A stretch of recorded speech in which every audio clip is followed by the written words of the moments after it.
नमस्कार मेरे प्यारे छात्र एवं छात्राओं, मैं अमन तिवारी आप सब के लिए लेकर आ गया हूँ एक पुनः नई कक्षा। और इस कक्षा को आप लोग इतना बेहतरी से देखिए क्योंकि ये कक्षा आधारित आधारित है अभी तक के हिंदी भाषा के विकास पर आधारित उन सभी प्रश्नों पर जो परीक्षाओं में पूछे जा सकते हैं या पूछे गए हैं। बच्चों, अभी तक अगर आपने हिंदी भाषा विकास के चारों पार्ट देख लिए हैं तो फिर आप बिना देरी किए इस प्रश्नोत्तरी को जरूर देखिए।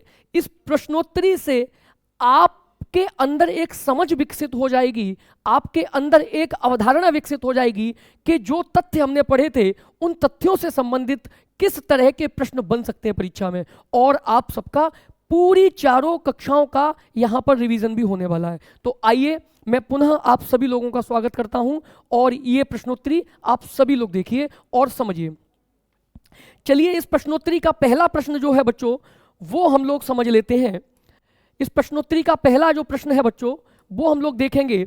और इन सभी प्रश्नों में बच्चों, इन सभी प्रश्नों में आप लोग एक चीज देखेंगे कि ये प्रश्न जो हैं वो इतने महत्वपूर्ण हैं, ये इतने महत्वपूर्ण प्रश्न है बच्चों कि इन प्रश्नों के आने की संभावना प्रबल है। इन प्रश्नों के आने की संभावना प्रबल है और ये प्रश्न जो है पूरी तरह से आपकी चारों कक्षाओं पर आधारित हैं। मैं एक बात यहां और स्पष्ट कर दूं कि मुझे सुनने में आया है कि कुछ लोग, कुछ अध्यापक हमारे द्वारा दी गई कक्षाओं के बैकग्राउंड में जो हम क्लास के पीछे जो पीडीएफ डालते हैं या पीडीएफ चलाते हैं उसको नोट करके अपनी नोट्स बना रहे हैं। मैं आपको बता दूं ये मेरी पुस्तक, मेरी ही पुस्तक, व्याकरण की पुस्तक, मेरे द्वारा लिखी गई पुस्तक के ही अंश है। इस पे पूरी तरह से अमन तिवारी का कॉपीराइट है। ये प्रश्न जो मैंने तैयार किए हैं इन पर भी मेरा कॉपीराइट है। अगर कोई भी व्यक्ति अगर किसी भी कंटेंट को, मेरे द्वारा पढ़ाए गए किसी भी कंटेंट को कहीं पे भी अनाधिकृत रूप से प्रयोग करता है तो वो कार्यवाही के लिए उत्तरदायी होगा। तो आइए इसी बात के साथ मैं शुरू करता हूं आज की कक्षा। बच्चों पहला प्रश्न आप देखिए, पहला प्रश्न बहुत ही सरल है और ये हिंदी की उत्पत्ति से संबंधित है, हिंदी के नामकरण से संबंधित है कि हिंदी किस भाषा का शब्द है। तो बच्चों चार ऑप्शन दिए गए हैं, हिंदी, संस्कृत, तुर्की, फारसी। मैंने आपको बताया था कि हिंदी जो है वो फारसी भाषा का शब्द है, फारसी भाषा का शब्द है। और हिंदी शब्द को नाम देने वाले जो लोग थे वो ईरानी थे। तो आपका सही उत्तर हो जाएगा हिंदी फारसी भाषा का शब्द है। अगला प्रश्न देखिए, अगला प्रश्न आपके सामने यूं रहा कि हिंदी शब्द का प्रयोग सर्वप्रथम किसने किया या हिंदी शब्द का प्रयोग सर्वप्रथम किसके द्वारा किया गया। अगर ऐसा प्रश्न आपको मिले और ये चार ऑप्शन मिले तो आपको उत्तर पहले से ही पता है, हिंदी शब्द का प्रयोग सर्वप्रथम ईरानियों ने किया और हिंदी शब्द जो है वो फारसी भाषा का है। तो इसका सही ऑप्शन हो जाएगा ईरानियों के द्वारा, क्योंकि अमेरिकी लोगों ने नहीं किया, भारतीयों के द्वारा भी नहीं हुआ, आर्यों के द्वारा भी हिंदी शब्द की उत्पत्ति नहीं हुई। हिंदी शब्द का प्रयोग जो है ईरानियों के द्वारा किया गया। बच्चों आइए अगला प्रश्न देखते हैं। रैपिड फायर की तरह जल्दी जल्दी समझते चलिए और रिवीजन भी करेंगे, साथ में रिवीजन करते रहेंगे और इसको क्वेश्चंस को भी हम प्रश्नों को भी हल करते रहेंगे। भारत में सर्वप्रथम आर्यों की भाषा क्या थी। देखिए बच्चों इस तथ्य को मैंने बहुत अच्छे से समझाया था कि भारत में सबसे प्राचीन ग्रंथ जो है वो ऋग्वेद है और ऋग्वेद इस बात का साक्षी है कि भारत की सबसे प्राचीन भाषा जो थी वो संस्कृत थी और संस्कृत भाषा को आर्यों के द्वारा प्रयोग किया गया था। तो बच्चों भारत में सर्वप्रथम आर्यों की भाषा क्या थी, तो संस्कृत थी, आर्यों की भाषा संस्कृत थी। अगला प्रश्न देखते हैं। अगला प्रश्न है बच्चों कि हिंदी का प्रादुर्भाव किससे माना जाता है, हिंदी का जन्म किस भाषा से माना जाता है। चार ऑप्शन आपके सामने हैं और इस प्रश्न में बच्चों कभी कभी आप लोगों को दिक्कत भी होती है हल करने में और कई बार आप गलती भी कर देते हैं। कुछ बच्चों को लगता है कि हिंदी का जो प्रादुर्भाव है वो संस्कृत से हुआ है। बच्चों देखिए हिंदी की आदि जननी भाषा संस्कृत है, इसमें कोई दो राय नहीं है कि हिंदी की जो आदि जननी भाषा है या जितनी भी आधुनिक भारतीय भाषाएं हैं उन सभी की आदि जननी भाषा संस्कृत है, इसमें कोई दो राय नहीं है। लेकिन मैंने आपको बताया था संस्कृत के द्वारा पाली भाषा का निर्माण हुआ, पाली भाषा के बाद फिर प्राकृत भाषा का, और प्राकृत भाषा के बाद फिर अपभ्रंश भाषाओं का, और अपभ्रंशों से विकसित हुई आधुनिक भारतीय भाषाएं, और हिंदी भी हमारी एक आधुनिक भारतीय भाषा है। तो इसमें सीधा सा उत्तर होगा कि हिंदी जो है वो अपभ्रंश से विकसित हुई है, हिंदी का प्रादुर्भाव अपभ्रंश से हुआ है। आगे बढ़ते हैं। अगला प्रश्न है, भारतीय आर्य भाषा को कितने भागों में विभाजित किया गया है? बच्चों देखिए, भारतीय आर्य भाषा के बारे में भी मैंने आपको पढ़ाया है कि आर्यों तथा आर्यों के वंशजों के द्वारा संस्कृत तथा संस्कृत से विकसित होने वाली वो तमाम भाषाएं जो एक क्रमिक विकास में आगे बढ़ी, और जितनी भी भाषाएं संस्कृत या संस्कृत से विकसित होने वाली भाषाओं से पैदा हुई, वो सभी भारतीय आर्य भाषा कही जाती हैं। और आधुनिक भाषाओं से लेकर संस्कृत के युग की जो भाषाएं हैं वो सभी भारतीय आर्य भाषाओं के अंतर्गत आती हैं, और उसे हम लोगों ने 3 भागों में बांटा था। भारतीय आर्य भाषा जो है वो 3 भागों में बटी हुई है। तो इस आधार पे सवाल बन रहा है कि भारतीय आर्य भाषा को कितने भागों में विभाजित किया गया है? तो बच्चे इसका उत्तर है, भारतीय आर्य भाषा को 3 भागों में विभाजित किया गया है। पहला है प्राचीन, मैं शॉर्ट में लिख दे रहा हूं, संक्षेप में लिख दे रहा हूं, प्राचीन भारतीय आर्य भाषा, पहला प्रकार था ये। दूसरा प्रकार है बच्चों भारतीय आर्य भाषा का मध्यकालीन भारतीय आर्य भाषा, और तीसरा प्रकार है बच्चों, तीसरा प्रकार है आधुनिक भारतीय आर्य भाषा। भारतीय आर्य भाषा को 3 भागों में बांटा गया है, प्राचीन भारतीय आर्य भाषा, मध्यकालीन भारतीय आर्य भाषा और आधुनिक भारतीय आर्य भाषा। तो आपका जवाब सही होगा, 3 भागों में इसको बांटा गया है। चलिए आगे बढ़ते हैं। अगला प्रश्न है बच्चों कि प्राचीन भारतीय आर्य भाषा का काल क्या है? महत्वपूर्ण प्रश्न है, और ये प्रश्न परीक्षा के दृष्टिकोण से भी बहुत महत्वपूर्ण है और आपके ज्ञान के दृष्टिकोण से भी बहुत महत्वपूर्ण है कि प्राचीन भारतीय आर्य भाषा का काल क्या है। देखिए, मैंने आपको बताया था संस्कृत जो बच्चों भाषा है वो प्राचीन भारतीय आर्य भाषा के अंतर्गत आती है, और संस्कृत भाषा का जो समय सीमा माना गया है वो 1500 ईसा पूर्व से 1500 ईसा पूर्व से 500 ईसा पूर्व तक माना गया है। 1500 ईसा पूर्व से 500 ईसा पूर्व तक प्राचीन भारतीय आर्य भाषा का काल रहा है, क्योंकि प्राचीन भारतीय आर्य भाषा के अंतर्गत संस्कृत भाषा आती है बच्चों। संस्कृत के 2 वर्जन आते हैं, एक तो वैदिक संस्कृत और दूसरा लौकिक संस्कृत, और ये दोनों ही जो वर्जन हैं वो 1500 ईसा पूर्व से 500 ईसा पूर्व तक चले, और इन दोनों ही वर्जन को हम रखते हैं प्राचीन भारतीय आर्य भाषा के अंतर्गत। तो सवाल आपका देख लीजिए, प्राचीन भारतीय आर्य भाषा का काल क्या है? 1000 ईसा पूर्व से 500 ईसा पूर्व, 1500 ईसा पूर्व से 500 ईसा पूर्व, 500 ईसा से ईसवी से 1000 ईसवी, और 1000 ईसवी से अब तक। तो इसका ईसवी वाले तो ऑप्शन सीधे ही सीधे कट जाएंगे बच्चों। ईसा पूर्व में बात करेंगे तो ईसा पूर्व में प्राचीन भारतीय आर्य भाषा का जो काल है बच्चों वो 1500 ईसा पूर्व से 500 ईसा पूर्व है। आगे बढ़ते हैं। थोड़ा मैं जल्दी जल्दी चलूंगा क्योंकि प्रश्नों की संख्या बहुत है बच्चों, और मैं चाहता हूं कि आपको क्वेश्चन भी समझ में आने चाहिए, उसका उत्तर भी समझ में आना चाहिए, और ज़्यादा देर भी नहीं लगनी चाहिए, तो ताकि हम ज़्यादा से ज़्यादा प्रश्न आज हल कर सकें इन अध्याय से जो हम पीछे पढ़ चुके हैं उनसे संबंधित। सवाल है कि मध्यकालीन भारतीय आर्य भाषा का काल क्या है? तो बच्चों 500 ईसा पूर्व तक प्राचीन भारतीय आर्य भाषा का काल रहा, तो दूसरा जो काल है वो 500 ईसा पूर्व से ही शुरू होता है। तो 500 ईसा पूर्व से शुरू होता है, तो ईसवी वाले तो दोनों ऑप्शन कट गए इसमें। मध्यकालीन भारतीय आर्य भाषा का काल क्या है?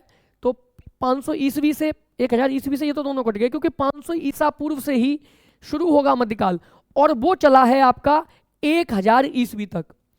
500 ईसा पूर्व से 1000 ईसवी तक ये मध्यकालीन भाषाएं, भारतीय आर्य भाषाएं जो रही हैं वो 500 ईसा पूर्व से 1000 ईसवी तक चली थी बच्चों। इसके अंतर्गत आपकी पाली, प्राकृत और अपभ्रंश भाषाएं आती हैं। तो इसका सही जो उत्तर होगा वो होगा 500 ईसा पूर्व से 1000 ईसवी तक।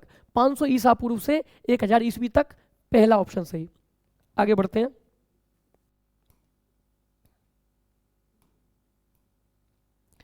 अगला प्रश्न है बच्चों, आधुनिक भारतीय आर्य भाषा का काल क्या है। अब ये आधुनिक भारतीय आर्य भाषा का काल पूछ रहा है, तो बच्चों मैंने बताया मध्यकाल का जो समय सीमा था वो 500 ईसा पूर्व से 1000 ईस्वी था। तो अब जो आधुनिक भारतीय आर्य भाषा का काल है वो 1000 ईस्वी से शुरू होगा। तो इसका सही उत्तर जो बच्चों हो जाएगा वो हो जाएगा 1000 ईस्वी से अब तक, 1000 ईस्वी से अब तक, 1000 ईस्वी से अब तक। ए ऑप्शन सही हो जाएगा इसका। आगे बढ़ते हैं। अगला सवाल है, पाली किस भारतीय आर्य भाषा का अंग है। पाली किस भारतीय आर्य भाषा का अंग है। देखिए आर्य भाषा की बात कर रहा है, तो आपको पता है भारतीय आर्य भाषा 3 भागों में बटी है, प्राचीन भारतीय आर्य भाषा, मध्यकालीन भारतीय आर्य भाषा और आधुनिक भारतीय आर्य भाषा। अब ये पूछ रहा कि पाली किस भारतीय आर्य भाषा का अंग है। तो आपको ये अभी मैंने बताया कि मध्यकाल के अंतर्गत मध्यकालीन भारतीय आर्य भाषा या मध्यकालीन भारतीय आर्य भाषा के अंतर्गत पाली, प्राकृत और अपभ्रंश भाषाएं आती हैं। तो इसलिए इसका सही उत्तर हो जाएगा मध्यकालीन भारतीय आर्य भाषा। 4 ऑप्शन है, प्राचीन भारतीय आर्य भाषा, मध्यकालीन भारतीय आर्य भाषा, आधुनिक भारतीय आर्य भाषा और संक्रमणकालीन भारतीय आर्य भाषा। तो सही उत्तर हो जाएगा पाली जो बच्चों वो मध्यकालीन भारतीय आर्य भाषा है। मध्यकालीन भारतीय आर्य भाषा के अंतर्गत 3 तरीके की भाषाएं हैं बच्चों, पहली पाली, दूसरी प्राकृत और तीसरी अपभ्रंश, अपभ्रंश भाषाएं। अगला प्रश्न देखते हैं। अगला प्रश्न है, भारतीय आर्य भाषा में निम्न में से कौन सी भाषा संक्रमणकालीन भाषा मानी जाती है। देखिए बच्चों, संक्रमणकालीन भाषा वो भाषा होती है जो 2 युगों में पाई जाए, और जितनी भी आर्य भाषाएं हैं उनमें, उन सभी भाषाओं में एक भाषा ऐसी पाई गई जो 2 आर्य भाषाओं के अंतर्गत आती है। जैसे मध्यकालीन भारतीय आर्य भाषा और आधुनिक भारतीय आर्य भाषा के अंतर्गत आने वाली भाषा जो है वो आपकी अवहट्ट है। बच्चों कौन सी है? अवहट्ट। ये मैंने अपने जो पिछली कक्षाएं मैंने अपलोड करी थी उनमें अच्छे से समझाया कि अवहट्ट भाषा जो है वो अपभ्रंश की जाती हुई भाषा और हिंदी की बनती हुई भाषा, मतलब उसमें अपभ्रंश, अवहट्ट भाषा में अपभ्रंश के लक्षण भी विद्यमान हैं और हिंदी के लक्षण भी विद्यमान हैं। तो ये 2 भाषाओं से मिली जुली भाषा है और ये हिंदी और अपभ्रंश के बीच की है। और इसकी जो समय सीमा है बच्चों वो 900 ईस्वी से 1100 ईस्वी के बीच में है, और हमारा मध्यकाल जो है वो चला है 500 ईसा पूर्व से 1000 ईस्वी तक। तो अब ये 900 ईस्वी में ही शुरू हो गई थी अवहट्ट, तो ये इस काल में भी आ गई और ये 1100 ईस्वी तक चली, और जबकि 1000 ईस्वी में आधुनिक काल शुरू हो गया भारतीय आर्य भाषा का। तो इस वजह से ये दोनों युगों में पाई जाती है, तो इस भाषा को हम संक्रमणकालीन भाषा कहते हैं। तो भारतीय आर्य भाषा में निम्न में से कौन सी भाषा संक्रमणकालीन भाषा है? तो भैया इसका तीसरा उत्तर सही हो जाएगा अवहट्ट। कभी कभी बच्चों कहीं कहीं इसको अवहट्ठ कह के संबोधित भी किया गया है, कहीं कहीं अवहट्ट कहा गया और कहीं कहीं अवहट्ठ कहा गया है। तो दोनों ही जवाब सही है, इसमें कोई विवाद का सवाल नहीं है। तो आप लोग अवहट्ट कहें चाहे अवहट्ठ कहें एक ही बात है। अगला प्रश्न है बच्चों कि हिंदी की आदि जननी भाषा कौन सी है। देखिए अभी हम बात कर रहे थे हिंदी की आदि जननी भाषा कौन सी होगी, तो हिंदी की आदि जननी भाषा होगी बच्चों संस्कृत।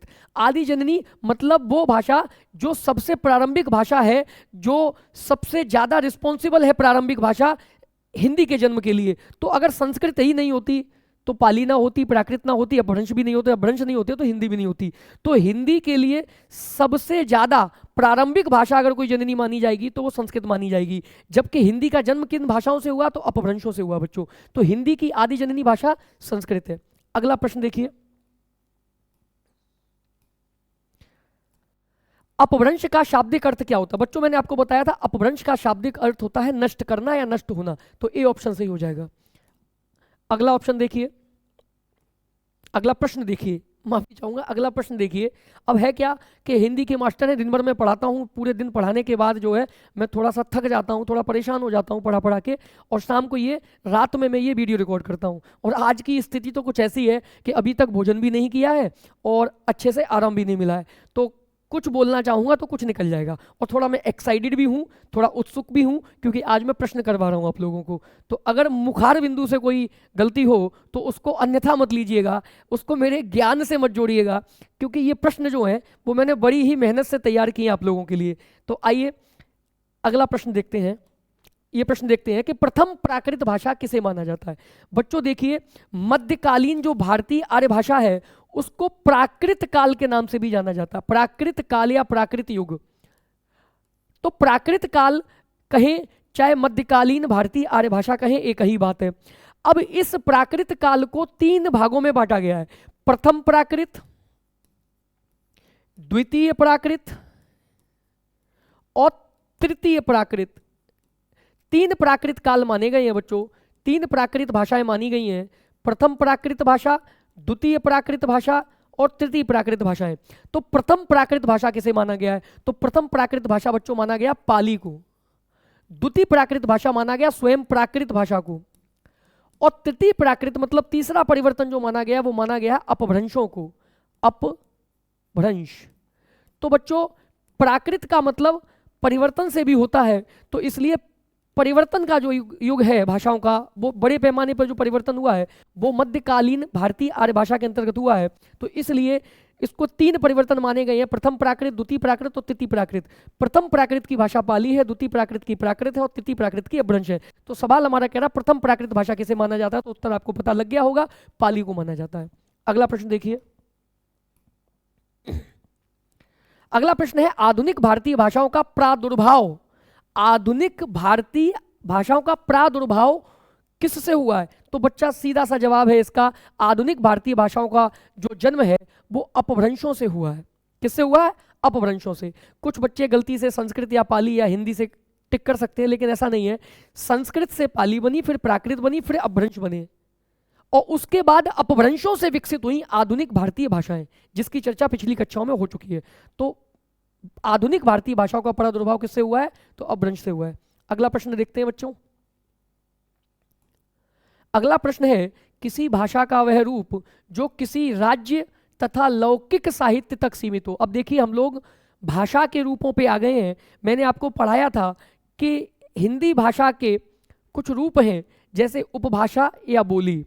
अब सवाल देखिए क्या पूछ रहा है, किसी भाषा का वह रूप, किसी भाषा का वह रूप, किसी भाषा का वह रूप जो किसी राज्य तथा लौकिक साहित्य तक सीमित हो, उसे क्या कहते हैं? बच्चों देखिए, जब भी बात करें लौकिक साहित्य की और राज्य या मंडल की बात करें तो समझ जाइए कि वो आपसे उपभाषा की बात कर रहा है। जबकि अगर वो राष्ट्रीय साहित्य की बात करे, राष्ट्र साहित्य की बात करे, या फिर वो बात करे राष्ट्र स्तर पर भाषा होने की, तो वो हिंदी की बात कर रहा है, भाषा की बात कर रहा है। अभी हम बात कर रहे हैं किसकी? राज्य तथा लौकिक साहित्य की। तो किसी भाषा का वह रूप जो लौकिक साहित्य या राज्य तक सीमित होता है उसको हम उपभाषा कहते हैं, उस भाषा कहते हैं उसको। अगला प्रश्न देखिए, अगला प्रश्न है हिंदी भाषा की कितनी बोलियां हैं? बच्चों देखो, अब अगर यहां पर 17 ऑप्शन में होता तो 17 भी ठीक हो सकता था। मैंने आपको बताया था कि पुराने आंकड़े के अनुसार 17 बोलियां मानी गई थी, जिसमें आपकी मंडयाली यानी हिमाचली भाषा को शामिल नहीं किया गया था पुरानी बोलियों में। लेकिन अब नया जो बोलियों का, हिंदी की बोलियों का जो नया आंकड़ा है या नया सर्वेक्षण है या सर्वे हुआ है, जो उस सर्वे से मंडयाली हिमाचली भाषा भी हिंदी की ही बोली मानी गई है। तो इस वजह से कुल जो बोलियां हैं हिंदी की वो 18 हो जाती हैं। तो हमारा सही उत्तर हो जाएगा 18। हिंदी भाषा की कितनी बोलियां हैं? 18। रट लो बच्चों, कई बार प्रश्न पूछा गया ये परीक्षाओं में और अक्सर पूछा ही जाता है। मैं एक बात और बता दूं आपको, आज की जो प्रश्न श्रृंखला है, ये जो प्रश्नोत्तरी है, इसमें से 1 या 2 या 3 या फिर अधिक भी प्रश्न परीक्षा में आने के अति संभावना है बच्चों, अति संभावना, क्योंकि ये प्रश्न बहुत रिपीट होते हैं, हाईली फ्रिक्वेंटेड ये क्वेश्चंस हैं। तो इस वजह से आप इन सवालों को, इन प्रश्नों को अच्छे से याद कर लीजिए, और पिछली कक्षाओं को अगर नहीं देखा है तो उसको पहले देख लीजिए, तो उसके बाद ये प्रश्न श्रृंखला आपको हल करने में और ज्यादा मजा आएगा। आइए अगला प्रश्न देखते हैं। बोलियां 18 हैं। अगला प्रश्न, अगला प्रश्न है कि हिंदी भाषा की कितनी उपभाषाएं हैं? तो बच्चों देखिए, हिंदी भाषा की 5 उपभाषाएं हैं। पश्चिमी हिंदी, पूर्वी हिंदी, ध्यान से सुनिए, पश्चिमी हिंदी, पूर्वी हिंदी, राजस्थानी हिंदी, बिहारी हिंदी और पहाड़ी हिंदी। ये 5 उपभाषाओं में हिंदी को बांटा गया है, तो हमारा जवाब हो जाएगा 5। अगला प्रश्न देखते हैं।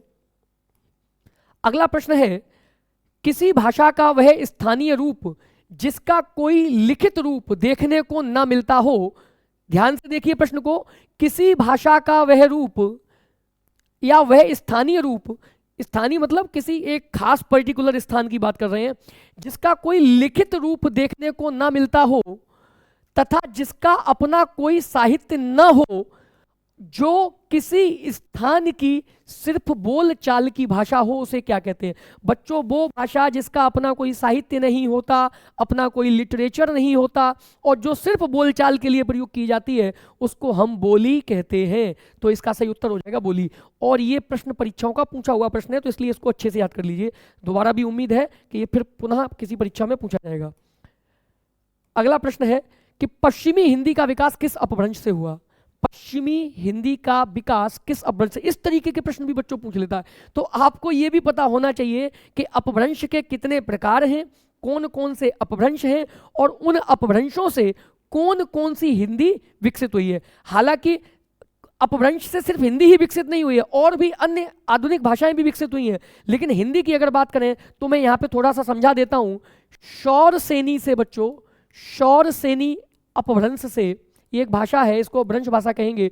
शौरसेनी से आपकी पश्चिमी हिंदी, पश्चिमी हिंदी, हिंदी तथा राजस्थानी हिंदी, मैं शॉर्ट में लिख रहा हूं, राजस्थानी हिंदी विकसित हुई है। ठीक है। अर्धमागधी से, अर्धमागधी से बच्चों, अर्धमागधी से आपकी पूर्वी हिंदी विकसित हुई है बच्चों, पूर्वी हिंदी। अर्धमागधी से आपकी पूर्वी हिंदी विकसित हुई है। मागधी से, मागधी से बच्चों, मागधी से आपकी जो है बिहारी हिंदी विकसित हुई है, बिहारी हिंदी। ये मैं पीछे जब मैंने कक्षाएं ली थी उसमें सब कुछ समझाया था। बिहारी हिंदी विकसित हुई है बच्चों, वो विकसित हुई है आपकी मागधी से। आपकी खस अपभ्रंश से, खस अपभ्रंश से आपकी बच्चों पहाड़ी हिंदी विकसित हुई है, पहाड़ी हिंदी, पहाड़ी हिंदी, पहाड़ी हिंदी विकसित हुई है। और 1 2 3 4 5, पांचों हिंदी हो गई, पांचों भाषाएं हो गई। तो अगर आपसे कभी पूछा जाए कि किस अपभ्रंश से कौन सी हिंदी विकसित हुई है, तो ये आप समझ सकते हैं शौरसेनी से पश्चिमी हिंदी और राजस्थानी हिंदी विकसित हुई है, अर्धमागधी से पूर्वी हिंदी हुई है, और मागधी से बिहारी हिंदी हुई है, और खस से बच्चों पहाड़ी हिंदी हुई है। अब सवाल हमारा है पश्चिमी हिंदी का विकास। पश्चिमी हिंदी का विकास किस अपभ्रंश से हुआ है? तो पश्चिमी हिंदी का विकास आप देखिए शौरसेनी अपभ्रंश से हुआ है, तो सही उत्तर है शौरसेनी। अगला प्रश्न देखते हैं, पूर्वी हिंदी का विकास किस अपभ्रंश से हुआ है? तो अभी बताया मैंने, पूर्वी हिंदी का जो विकास है बच्चों अर्धमागधी से हुआ है। पूर्वी हिंदी का विकास अर्धमागधी से हुआ है। पूर्वी हिंदी के अंतर्गत आपकी अवधी, छत्तीसगढ़ी और बघेली, ये 3 बोलियां आती हैं, इनको भी ध्यान रखिएगा। अगला प्रश्न, अगला प्रश्न है राजस्थानी हिंदी का विकास, राजस्थानी हिंदी का विकास किस अपभ्रंश से हुआ है? तो राजस्थानी हिंदी का विकास और पश्चिमी हिंदी का विकास, इन दोनों ही उपभाषाओं का विकास जो बच्चों है शौरसेनी से हुआ है, तो इसका सही उत्तर हो जाएगा शौरसेनी। अगला प्रश्न, पहाड़ी हिंदी का विकास किस अपभ्रंश से हुआ है? तो बच्चों पहाड़ी हिंदी का विकास जो है वो खस अपभ्रंश से हुआ है। मैं यहां पे एक आपको तथ्य बता दूं खस अपभ्रंश के बारे में। ये कहते हैं विद्वान कि खस अपभ्रंश जो है बच्चों, खस अपभ्रंश जो है, इससे पहाड़ी हिंदी विकसित हुई है, पहाड़ी हिंदी विकसित हुई है, इससे पहाड़ी हिंदी विकसित हुई है। और पहाड़ी हिंदी के अंतर्गत 3 बोलियां आती हैं। पहाड़ी हिंदी के अंतर्गत बच्चों 3 बोलियां आती हैं, वो है कुमाऊनी, गढ़वाली और मंडियाली। मंडियाली का एक नाम हिमाचली भी है। तो कुमाऊनी, गढ़वाली और मंडियाली या हिमाचली, तो ये 3 बोलियां जो है बच्चों, 3 बोलियां जो हैं वो विकसित हुई हैं, पहाड़ी हिंदी के अंतर्गत आती हैं और विकसित हुई हैं खस अपभ्रंश से। एक बात ये समझ लीजिए कि खस अपभ्रंश के ऊपर शौरसेनी अपभ्रंश का बहुत अधिक प्रभाव है। तो कई बार परीक्षाओं में ये प्रश्न भी पूछ लेता है कि शौरसेनी अपभ्रंश का प्रभाव किस अपभ्रंश पर है? तो शौरसेनी अपभ्रंश का प्रभाव खस अपभ्रंश पर है। कुछ लोग तो ये भी मानते हैं कि खस अपभ्रंश का जो विकास है वो शौरसेनी अपभ्रंश से ही हुआ है। तो खस अपभ्रंश का जो प्रभाव है वो सौरसेनी से ये प्रभावित मानी जाती है। सौरसेनी से प्रभावित ये जो खस भाषा है या पुरानी खस अपभ्रंश है, ये सौरसेनी से प्रभावित मानी जाती है। तो हमारी पहाड़ी हिंदी का विकास खस से हुआ है। आगे बढ़ते हैं। उम्मीद करता हूं आप लोग अच्छे से समझ रहे होंगे और ये प्रश्न अच्छे से हल करेंगे। जो बच्चे पिछली कक्षाओं को देख चुके हैं उनको तो बहुत मजा आ रहा होगा ये प्रश्न हल करने में, क्योंकि वो प्रश्न देखते ही पहले ही, मेरे पढ़ने से पहले ही, मेरे बताने से पहले ही वो इन प्रश्नों का उत्तर दे देते होंगे, तो उन्हें बहुत अच्छा लग रहा होगा। बच्चों जो भी ये वीडियो देख रहे हैं तो वो वीडियो देखिए, इन प्रश्नों को समझिए, उत्तर दीजिए। और अगर आपको ये समझ में नहीं आ रहे हैं तो इसका मतलब आपने पिछली कक्षाएं नहीं देखी हैं। तो आप जाइए हिंदी भाषा का विकास 1, हिंदी भाषा का विकास 2, हिंदी भाषा का विकास 3 और 4, ये चारों पार्ट देख लीजिए। जितने भी प्रश्न आप बिना किसी टेंशन के, बिना किसी दिक्कत के कर पाएंगे। और लेक्चर 1, लेक्चर 2, लेक्चर 3, लेक्चर 4 के नाम से ये पढ़े हुए हैं। और ये जो क्लास है, ये जो मैं प्रश्नोत्तरी लेकर, ये लेक्चर 5 होगी। ठीक है बच्चों। सवाल है कि बिहारी हिंदी का विकास किस अपभ्रंश से हुआ है। बिहारी हिंदी का विकास बच्चों जो है, अभी मैंने आपको बताया, मागधी अपभ्रंश से हुआ है। तो ये भी प्रश्न आप लोग याद कर लीजिए, कई बार परीक्षाओं में पूछा गया है। अगला जो प्रश्न है वो आपके सामने है कि बुंदेली बोली हिंदी की किस उपभाषा के अंतर्गत आती है। तो बच्चों देखिए, बोलियां आपसे पूछ लेगा कि कौन सी बोली किस उपभाषा के अंतर्गत आती है। तो मैं आपको बता दूं, हिंदी की 5 उपभाषाएं हैं। पश्चिमी हिंदी, इसके अंतर्गत 5 बोलियां आती हैं। और पूर्वी हिंदी, इसके अंतर्गत 3 बोलियां आती हैं। राजस्थानी हिंदी, इसके अंतर्गत 4 बोलियां आती हैं। और आपकी बिहारी हिंदी, इसके अंतर्गत 3 बोलियां आती हैं। पहाड़ी हिंदी, इसके अंतर्गत भी 3 बोलियां आती हैं। तो टोटल बोलियां बच्चों जो हैं वो 18 हैं। और ये 18 बोलियां जो हैं वो 5 उपभाषाओं के अंतर्गत आती हैं। तो सवाल हमारा ये है कि बुंदेली बोली हिंदी की किस उपभाषा के अंतर्गत आती है। तो सीधा सा जवाब है, बुंदेली बोली जो है वो पश्चिमी हिंदी के अंतर्गत आती है। पश्चिमी हिंदी के अंतर्गत बच्चों 5 बोलियां आती हैं। खड़ी बोली,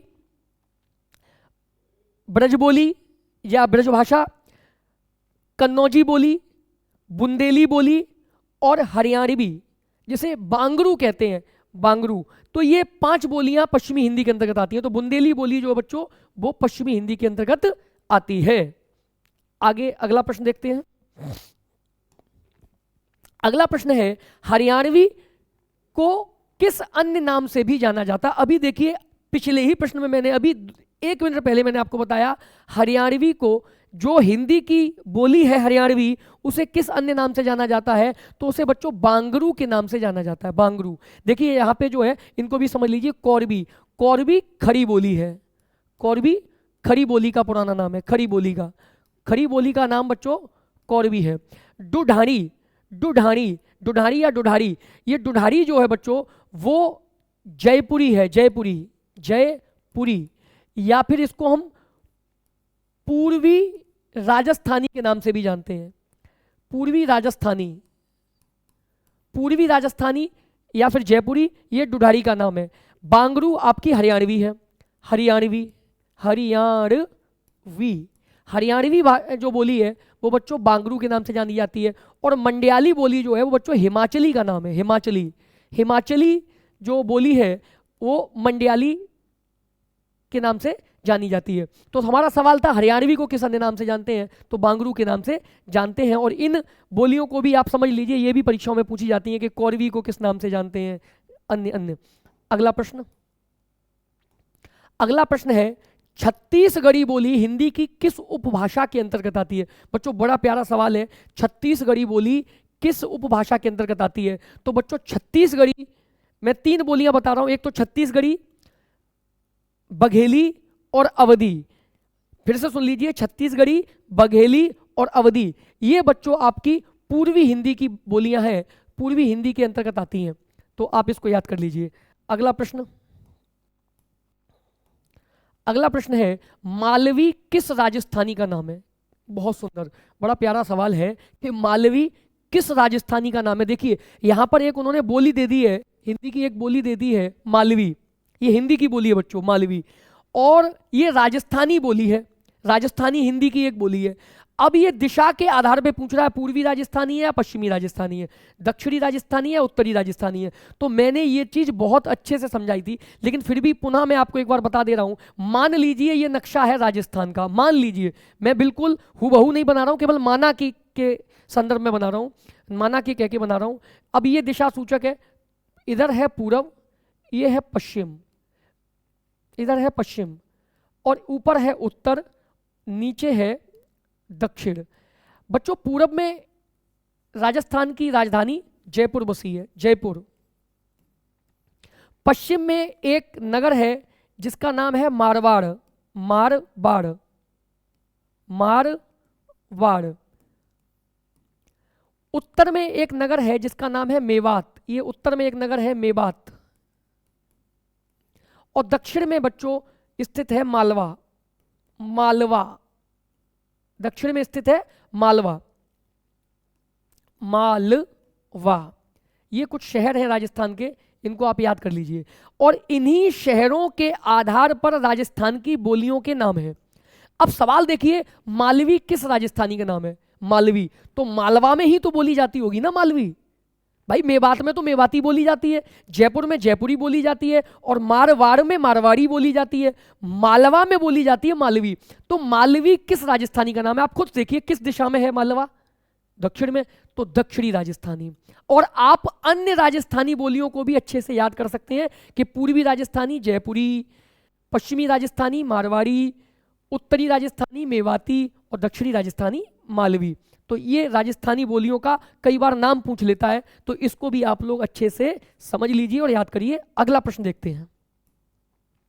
अगला प्रश्न है मारवाड़ी किस राजस्थानी का नाम है? तो जल्दी जल्दी इनका रैपिड फायर उत्तर दे दे, क्योंकि अभी हमने समझ लिया। तो मारवाड़ी किस राजस्थानी का नाम है? मारवाड़ी, तो पश्चिमी राजस्थानी का नाम है मारवाड़ी। अगला प्रश्न, मेवाती किस राजस्थानी का नाम है? तो अभी हमने देखा मेवात जो है राजस्थान की उत्तर दिशा में है, तो मेवाती उत्तरी राजस्थानी है। अगला प्रश्न देखते हैं,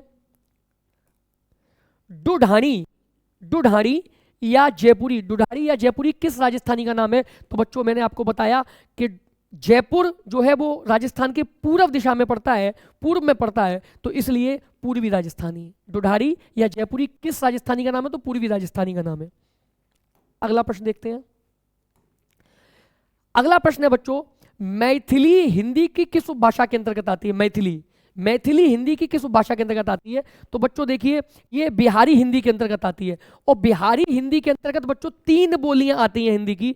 एक आती है मैथिली, मैथिली, मिथिला की बोली मैथिली। एक बोली भोजपुरी, भोजपुरी, ये तो भोजपुरी तो पूरी इंडस्ट्री है, और इस बोली ने जितना प्रसार पाया है, जितनी ख्याति पाई है, वो तो शायद ही कोई बोली प्राप्त कर पाए। भोजपुरी बोली सबसे ज़्यादा फैलने वाली या विकसित होने वाली बोली है, तो ये भी बच्चों बिहारी हिंदी के अंतर्गत आती है। और एक बोली है बच्चों मगही, मगही, तो मगही बोली जो है वो भी बिहार की बोली है। तो बिहारी हिंदी के अंतर्गत तीन बोलियां आती हैं, कौन कौन सी? मैथिली, भोजपुरी और मगही। अब पूछ रहा है कि मैथिली हिंदी की किस भाषा के अंतर्गत आती है? तो आपका जवाब है बिहारी हिंदी के अंतर्गत आती है। अगला प्रश्न, अगला प्रश्न है बच्चों कि बघेली बोली, बघेली, अभी 2 मिनट पहले मैंने बताया था बघेली के बारे में, छत्तीसगढ़ी, बघेली और अवधी। बघेली बोली हिंदी किस उपभाषा के अंतर्गत आती है? तो बघेली जो बच्चों पूर्वी हिंदी के अंतर्गत आती है। आप ये समझ सकते हैं कि छत्तीसगढ़ी, बघेली और अवधी, ये तीनों बोलियां जो बच्चों हिंदी की हैं वो पूर्वी हिंदी के अंतर्गत आती हैं। अगला प्रश्न देखते हैं। अगला प्रश्न है राजभाषा से संबंधित कि राजभाषा किसे कहते हैं? और ये प्रश्न कई बार पूछ लेता परीक्षाओं में, और बढ़िया प्रश्न है कि सरकारी कामकाज की भाषा को कहते हैं, विद्यालय में प्रयोग होने वाली भाषा को कहते हैं, भारत के सभी लोगों द्वारा प्रयोग होने वाली भाषा को कहते हैं, या सुप्रीम कोर्ट में प्रयोग होने वाली भाषा को कहते हैं। तो बच्चों आप लोग जानते हैं कि राजभाषा वह भाषा होती है जिसे कोई सरकार अपने सरकारी काम या सरकारी प्रयोजनों हेतु प्रयोग करती है। तो इसका सही उत्तर हो जाएगा सरकारी कामकाज की भाषा। राजभाषा क्या है? सरकारी कामकाज की भाषा। अगला प्रश्न देखते हैं। अगला प्रश्न है बच्चों, भारतीय संविधान के किस भाग में, भारतीय संविधान के किस भाग में राजभाषा संबंधी निर्देश दिए गए हैं? बच्चों ये प्रश्न मैंने जब राजभाषा के बारे में पढ़ाया था तब आपको अच्छे से बताया था कि भाग 17 में राजभाषा संबंधी अनुच्छेद दिए गए हैं या निर्देश दिए गए हैं। अगला प्रश्न, अब बोल रहा है कि राजभाषा हेतु निर्देश किन अनुच्छेदों में वर्णित हैं? राजभाषा हेतु निर्देश जो है वो किन अनुच्छेदों में वर्णित है? भाग 17 में तो है, लेकिन अनुच्छेद कौन से हैं और वो कहां से कहां तक हैं? तो बच्चों देखिए ऑप्शन दिया 343 से 351 तक, 343 से 353 तक, 343 से 354 तक और 343 से 345 तक। तो बच्चों इसका सही उत्तर है 343 से 351 तक। ए ऑप्शन या पहला ऑप्शन ठीक हो जाएगा। 343 से 351 तक राजभाषा संबंधी निर्देश दिए गए हैं इन अनुच्छेदों में। अगला प्रश्न आपके सामने ये रहा, हिंदी दिवस कब मनाया जाता है? तो बच्चों हिंदी दिवस कौन नहीं जानता होगा? हम भारतीय हैं, हम हिंदी बोलते हैं, हम हिंदी भाषी हैं, हम नहीं जानेंगे तो कौन जानेगा? और अगर नहीं जानते हो तो इसमें परेशान होने वाली कोई बात नहीं, अभी आप याद कर लिए। 14 सितंबर को हम प्रत्येक वर्ष हम हिंदी दिवस मनाते हैं। और क्यों मनाते हैं भैया? हम इसलिए मनाते हैं क्योंकि 14 सितंबर 1949 को बच्चों हिंदी को राजभाषा का दर्जा प्राप्त हुआ था। हिंदी को राजभाषा का दर्जा प्राप्त हुआ था 14 सितंबर 1949 को। इसी उपलक्ष्य में 14 सितंबर को हम हिंदी दिवस मनाते हैं। बच्चों एक चीज और याद रखना, 14 सितंबर को ही राजभाषा क्यों बनी हिंदी, 15 सितंबर को क्यों नहीं बनी? तो ब्योहार राजेंद्र जी, एक मूर्धन्य साहित्यकार, एक मूर्धन्य कवि ब्योहार राजेंद्र, जिन्होंने राजभाषा को लेकर एक लंबी लड़ाई लड़ी कि हिंदी को राजभाषा बनाया जाए, तो उनके सम्मान में 14 सितंबर को उनका जन्मदिन होता था ब्योहार राजेंद्र का। इसीलिए 14 सितंबर को हिंदी केंद्र की या संघ की राजभाषा बनाई गई और उसी उपलक्ष्य में हम 14 सितंबर को हिंदी दिवस मनाते हैं। आगे बढ़ते हैं। अगला प्रश्न, हिंदी को राजभाषा का दर्जा कब प्राप्त हुआ? तो बच्चों देखिए अभी पिछले ही प्रश्न में मैंने इसका उत्तर दिया, 14 सितंबर 1949 को। 14 सितंबर 1949 को हिंदी को राजभाषा का दर्जा प्राप्त हुआ था। अगला प्रश्न, भारतीय संविधान की 8वीं अनुसूची में कुल कितनी भाषाओं का उल्लेख है? ये अभी वर्तमान की बात कर रहा है कि भारतीय संविधान की 8वीं अनुसूची में टोटल कितनी राजभाषाओं का, माने 8वीं अनुसूची में बच्चों ध्यान रखना प्रादेशिक राजभाषाएं हैं, प्रादेशिक राजभाषाएं। प्रादेशिक राजभाषा का वर्णन है किसका?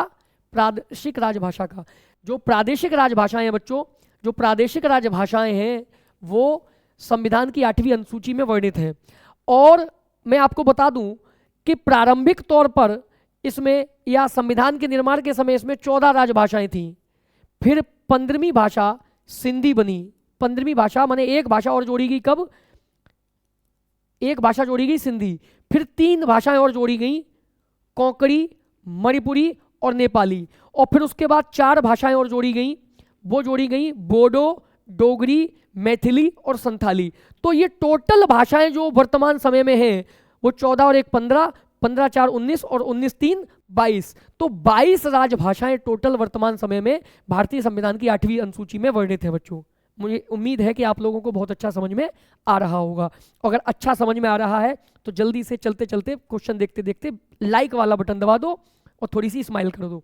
स्माइल के साथ पढ़िए, मस्ती के साथ पढ़िए, क्योंकि जिसकी मस्ती जिंदा है उसी की हस्ती जिंदा है। और बच्चों एक चीज और ध्यान रखना कि जीवन में कभी कोई भी समस्या आए, कोई भी परेशानी आए तो कभी हार मत मानिए, क्योंकि हार मान लेने से निश्चित हो जाता है कि आप हार चुके हैं। और अगर आप ठान लें कि नहीं मैं जीत के दिखाऊंगा, तो समस्याएं कितनी भी बड़ी हो, समस्याएं कितनी भी पहाड़ जैसी खड़ी हो, आप जीत कर ही रहेंगे। मन के हारे हार है और मन के जीते जीत। तो मुस्कुराते रहिए और प्रश्न पढ़ते रहिए। अगला सवाल है कि भारतीय संविधान की 8वीं अनुसूची में शुरुआत में कितनी भाषाएं थीं। बच्चों मैंने अभी आपको बताया कि शुरुआत में 14 भाषाएं थीं, शुरुआत में 14 भाषाएं थीं, तो इसका उत्तर ये रहा। अगला प्रश्न, सिंधी भाषा को किस संशोधन के माध्यम से भारतीय संविधान में जोड़ा गया। अति महत्वपूर्ण प्रश्न बोल रहा है कि सिंधी भाषा को किस संविधान संशोधन के माध्यम से जोड़ा गया है। यहां पे संविधान के संशोधन के बच्चों क्रम लिखे हुए हैं। संविधान में जितने भी संशोधन हुए हैं उनके नंबर होते हैं, उनकी संख्या होती है, और वही संख्या आपसे पूछ रहा है कि सिंधी भाषा को संविधान में किस संशोधन के माध्यम से जोड़ा गया। शुरुआत में तो 14 थी, तो सिंधी को किससे जोड़ा गया। तो बच्चों मैंने आपको बताया है कि यहां पर 21वां, 3 ही संविधान में संशोधन हुए थे भाषाओं को जोड़ने को लेकर, 21वां, 71वां और 92वां, 3 संविधान संशोधन हुए, 21, 71 और 92। हो सकता है कि मुझसे कोई गलती हो, लेकिन अगर जहां तक मुझे याद है तो 21वां, 71वां और 92वां 3 संविधान संशोधन हुए हैं। 21वें संविधान संशोधन में सिंधी को जोड़ा गया, 71वें संविधान संशोधन में बच्चों कोंकणी, मणिपुरी और नेपाली को जोड़ा गया, और 92वें संविधान संशोधन में बोडो, डोगरी, मैथिली और संथाली को जोड़ा गया। तो हमारा सवाल सिंधी भाषा को है, तो सिंधी भाषा को 21वें संविधान संशोधन के माध्यम से जोड़ा गया। अगला प्रश्न, अगला प्रश्न है कोंकणी, मणिपुरी तथा नेपाली को किस संविधान संशोधन के माध्यम से जोड़ा गया 8वीं अनुसूची में। तो बच्चों 21 के बाद 71वां संविधान संशोधन आता है, तो 71वें संविधान संशोधन में संशोधन के माध्यम से कोंकणी, मणिपुरी तथा नेपाली 3 भाषाओं को प्रादेशिक भाषा के तौर पर संविधान की 8वीं अनुसूची में जोड़ा गया। अगला प्रश्न, अगला प्रश्न है बच्चों, अगला प्रश्न पूछ रहा है कि बोडो, डोगरी, मैथिली तथा संथाली को किस संविधान संशोधन के माध्यम से 8वीं अनुसूची में जोड़ा गया। तो उसे 92वें संविधान संशोधन के माध्यम से संविधान की 8वीं अनुसूची में बच्चों जोड़ा गया। 21, 71, 92। 21वें संविधान संशोधन में आपकी सिंधी जुड़ी, 71वें संविधान संशोधन में आपकी कोंकणी, मणिपुरी और नेपाली जुड़ी, और 92वें संविधान संशोधन में आपकी बोडो, डोगरी, मैथिली और संथाली भाषाएं प्रादेशिक भाषा के तौर पर संविधान की 8वीं अनुसूची में बच्चों जोड़ी गई। अगला प्रश्न, अगला प्रश्न है विश्व में मुख्य रूप से कुल कितने भाषा परिवार है। मुख्य रूप से बच्चों देखिए, भाषा परिवार के बारे में भी मैंने आपको पिछली कक्षाओं में पढ़ाया, तो आपने अगर नहीं पढ़ाया तो आप पीछे जाके वीडियो को यहीं पॉज करके पीछे के वीडियो देख सकते हैं, और इसका सही उत्तर होगा 12, क्योंकि कभी कभी 14 ऑप्शन में दे देता है, लेकिन 14 या 12 एक ही ऑप्शन मिलेगा, और ज़्यादातर जो प्रश्न मिलते हैं उसमें 12 ही उत्तर ठीक होता है। इस प्रश्न में थोड़ा विवाद भी है, इस प्रश्न को लेकर थोड़ी सी चिंता भी है कि अगर 12 और 14 दोनों आ गए तो सही उत्तर क्या देंगे बच्चों। ये आप टेंशन मत लीजिए, राधे श्याम राधे श्याम राधे श्याम कही और जाहि विधि राखे राम ताहि विधि रहिए, और सिर्फ 12 को उत्तर दीजिए। प्रभु ने चाहा का तो आपका उत्तर गलत नहीं होगा, और अगर गलत कर दिया तो आप इस पे दावा ठोक दीजिए कि आगरा विश्वविद्यालय के सिलेबस में जो पुस्तकें चल रही हैं या अन्य अन्य भाषा शास्त्रियों की जो पुस्तकें चल रही हैं वहाँ पे 12 दिया गया है, आप अध्ययन करेंगे तो आपको वो मिल जाएगा। तो 12 भाषा ही इसका उत्तर ठीक है कि विश्व में मुख्य रूप से कुल कितने भाषा परिवार हैं, तो 12 भाषा परिवार ही इसका सही जवाब है। अगला प्रश्न, अगला प्रश्न है बच्चों, भारत में कौन से भाषा परिवार की भाषाएं सबसे ज्यादा बोली जाती हैं। अरे भैया, भारत ही नहीं पूरे विश्व में कौन सा भाषा परिवार है जिसकी भाषाएं सबसे ज्यादा बोली जाती हैं। कौन सा भाषा परिवार सबसे बड़ा है, किस परिवार में सबसे ज्यादा भाषाएं हैं, तो भैया वो है आपका भारोपीय भाषा परिवार। तो भारोपीय भाषा परिवार विश्व का भी सबसे बड़ा भाषा परिवार है और भारत का भी सबसे बड़ा भाषा परिवार है। अगला प्रश्न देखते हैं। अगला प्रश्न है बच्चों कि हिंदी किस भाषा परिवार की भाषा है। अरे हिंदी किस भाषा परिवार की भाषा है, भारोपीय भाषा परिवार की भाषा है। इतना सा जवाब। आगे बढ़ते हैं। भारत की सबसे प्राचीन लिपि कौन सी है। हाँ, लिपि से संबंधित प्रश्न कल ही पढ़ाया था लिपि के बारे में। भारत की सबसे प्राचीन लिपि कौन सी है, तो भारत की सबसे प्राचीन लिपि बच्चों ब्राह्मी है। कौन सी है, ब्राह्मी, जिसका प्रयोग आर्यों ने शुरू किया था। ब्राह्मी लिपि का जो प्रयोग शुरू किया वो आर्यों ने किया था और भारत की सबसे पुरानी लिपि है। भारत की बाकी सभी लिपियां इसी ब्राह्मी से विकसित हुई हैं। आगे बढ़ते हैं। हिंदी को किस लिपि में लिखा जाता है। हिंदी को देवनागरी लिपि में लिखा जाता है। ये भी कोई बच्चों वाला प्रश्न पूछ रहे हो सर, देवनागरी लिपि में लिखा जाता है। और बच्चों एक बात ध्यान रखना, देवनागरी लिपि में हिंदी ही केवल नहीं लिखी जाती है, मराठी, नेपाली और संस्कृत ये भी लिखी जाती है। तो आगे प्रश्न मिले तो उत्तर दे देना। अगला प्रश्न, देवनागरी लिपि का विकास नागरी लिपि की किस शाखा से हुआ है? अरे वाह, ये तो बहुत जटिल प्रश्न हो सकता है उन बच्चों के लिए जिन्होंने अमन सर की क्लास नहीं देखी है। लेकिन जिस व्यक्ति ने अमन सर की क्लास देखी है, पिछली कक्षा को देखा है, लिपि वाला वीडियो देखा है, तो उसके लिए ये कठिन नहीं होगा। देखिए बच्चों, नागरी लिपि से आपको पता है कुटिल लिपि से, पहले कहानी में यहाँ थोड़ी सी समझा देता हूँ। कुटिल लिपि से दो लिपियां विकसित हुई, नागरी और शारदा। नागरी लिपि से बच्चों दो शाखाएं विकसित हुई, एक पश्चिमी शाखा, मतलब पश्चिमी क्षेत्र में जो लिपियां विकसित हुई वो पश्चिमी शाखा के अंतर्गत आती हैं, और पूर्वी क्षेत्र में जो लिपियां विकसित हुई नागरी से वो पूर्वी शाखा के अंतर्गत आती हैं। हमारा सवाल है कि देवनागरी लिपि का विकास नागरी लिपि की किस शाखा से हुआ? तो पश्चिमी शाखा से हुआ। पश्चिमी शाखा से ही राजस्थानी लिपि, गुजराती लिपि, महाजनी लिपि और देवनागरी लिपि का विकास हुआ। तो इसका सही उत्तर है बच्चों पश्चिमी शाखा से। अगला प्रश्न देखते हैं, कुटिल लिपि से किन लिपियों का विकास हुआ? अरे अभी तो उत्तर दिया था मैंने नागरी और शारदा लिपि का, अभी 1 सेकंड पहले ही तो उत्तर दिया। अभी